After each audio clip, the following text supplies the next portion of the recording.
Ο Διάβλος Επικοινωνίας και Διαλόγου για την Πρόληψη στις 23 Οκτωβρίου 2023 έκλεισε 20 χρόνια λειτουργίας. 20 χρόνια μιας πορείας συνυφασμένης με τις αξίες της συνεργασίας, του σεβασμού, του διαλόγου, της αλληλεγγύης. Μια πολυετή προσπάθεια σύνδεσης, δικτύωσης και ανάδειξης του έργου των κέντρων πρόληψης. Ας πάρουμε όμως τα πράγματα από την αρχή.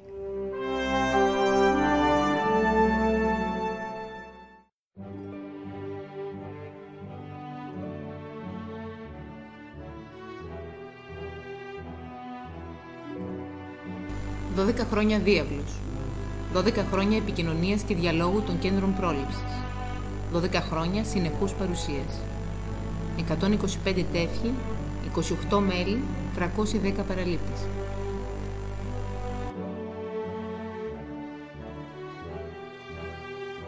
Ο Διάβλος είναι ένα μηνιαίο ηλεκτρονικό δελτίο στο χώρο της πρωτογενούς πρόληψης, μοναδικό στο είδος του, το οποίο αποτελεί πρωτοβουλία των κέντρων πρόληψης.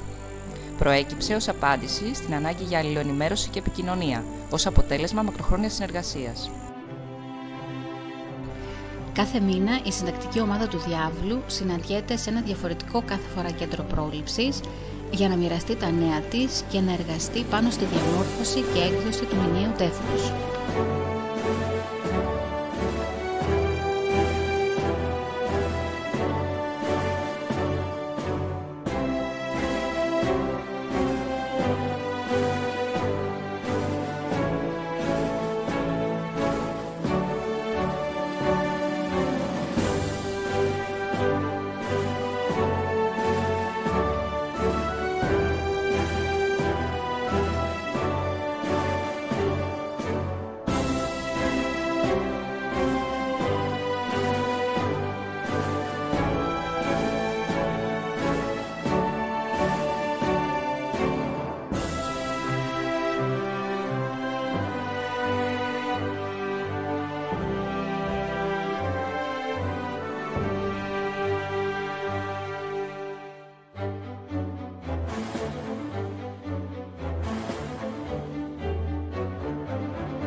διάβλος επικοινωνίας και διαλόγου για την πρόληψη στις 23 Οκτωβρίου συμπληρώνει 12 χρόνια λειτουργίας.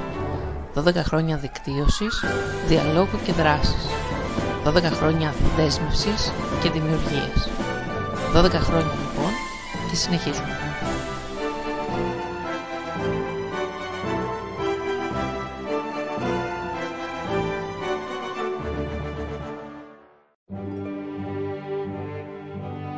Ο Διάβλος παρουσιάζει το έργο του στη 10η Πανελλήνια Συνάντηση Φορέων Πρόληψης Εξάρτησης στα Ιωάννινα και προσελκύει νέα μέλη στη συντακτική ομάδα. Διευρύνεται και εμπλουτίζεται με τη συμμετοχή στη συντακτική ομάδα εκπροσώπων από τα κέντρα πρόληψης Αθήνας, Αθηνά Υγεία και της Περιφερειακής Ενότητας Φωκίδας Διαδρομή.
Ευχή όλων μας ο Διάβλος να παραμείνει σταθερή έκφραση της προώθησης και προβολής του έργου των κέντρων πρόληψης, που θα εμπλουτίζεται με νέες δράσεις, νέους συναδέλφους και κέντρα πρόληψης. Καλή συνέχεια.